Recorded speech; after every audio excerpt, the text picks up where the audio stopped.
সন্তানদের নিয়ে মা-বাবার স্বপ্নের শেষ নেই। সন্তান প্রকৃত মানুষ হলেই যেন স্বস্তি মা-বাবার। এজন্য সন্তানের সুখ শান্তির জন্য জীবনভর সকল দুঃখ কষ্ট হাসিমুখে সয়ে যান মা-বাবা।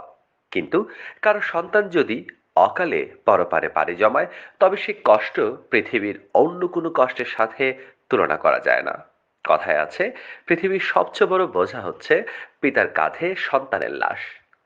ছেলে জাবেদ আলীকে নিয়ে আরো 10টা বাবার মতো স্বপ্ন দেখতেন যুক্তরাজ্য প্রবাসী সিলেটের ফেঞ্চুগঞ্জ উপজেলার পাঠানচক গ্রামের হাজী কয়েস আলী।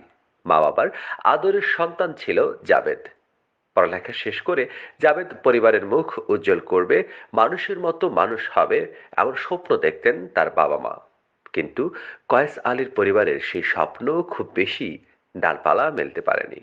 মাত্র 18 বছর বয়সে দুরারোগ্য ক্যান্সার সবার কাছ থেকে কেড়ে নেয় জাবেদকে। যুক্তরাজ্যের উন্নত চিকিৎসা ব্যবস্থাও তাকে আটকে রাখতে পারেনি। মহান রাব্বুল আলামিনের ডাকে সাড়া দিয়ে তাকে চলে যেতে হয়েছে। ছেলেকে নিয়ে হাজী কয়েস আলীর ইহজাগতিক স্বপ্নের অবসান ঘটেছে। তবে তিনি চান পরপারে তার ছেলে যেন ভালো থাকে। মহান রাব্বুল আলামিন তাকে যেন কাছে ডেকে নেন, বেহেশতি চাদরে ঠেকে রাখেন তাকে। সেই মনোবাসনা থেকে ছেলের রুহের মাগফেরাত কামনায় ফেঞ্চুগঞ্জে প্রায় 3 কোটি টাকা ব্যয়ে একটি মসজিদ নির্মাণ করেছেন তিনি। নিজের গ্রামের বাড়ি পাঠানচক গ্রামে আধুনিক স্থাপত্য শৈলীতে মসজিদটি নির্মাণ করেছেন তিনি। দৃষ্টিনন্দন জামে মসজিদটির নাম দেওয়া হয়েছে পাঠানচক মুকামবাড়ি জামে মসজিদ। মসজিদের নির্মাণ কাজে ব্যবহার করা হয়েছে আধুনিক সকল সরঞ্জামাদি। আধুনিক নকশা, দামি ঝাড়বাতি আর দামি টাইলসের ব্যবহারে মসজিদটি হয়ে উঠেছে দৃষ্টিনন্দন।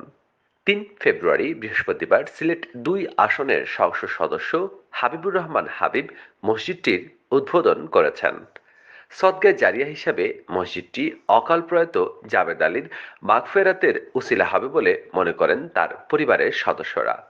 মসজিদের উপরে মাথা উঁচু করে দাঁড়িয়ে আছে সবুজ মিনার, তাই দূর থেকেও মানুষের নজর কাড়ে মসজিদটি। এতে একসাথে 500 মুসল্লি নামাজ আদায় করতে পারবেন বলে জানালেন সংশ্লিষ্টরা। মসজিদে রয়েছে আধুনিক সুবিধা সম্পন্ন অজুখানা ও হুজরা। মূল মসজিদের পাশেই নির্মাণ করা হয়েছে 2 তলা বিশিষ্ট হিফজখানা। জাবেদ আলীর পরিবার সূত্রে জানা গেছে, দুরারোগ্য ক্যান্সারে আক্রান্ত হয়ে 2013 সালে মাত্র 18 বছর বয়সে মারা যান টগবগে যুবক জাবেদ আলী। তার রুহের মাগফেরাত কামনায় সদকায়ে জারিয়া হিসাবে প্রায় 3 কোটি টাকা ব্যয়ে আধুনিক সুযোগ সুবিধা সম্বলিত এই মসজিদটি নির্মাণ করেছেন তার পরিবার। মসজিদটি নির্মাণের কারণে পাড়ার অন্তত 60টি পরিবার নামাজ আদায়ের সুযোগ পাবে বলে জানিয়েছেন এলাকার লোকজন।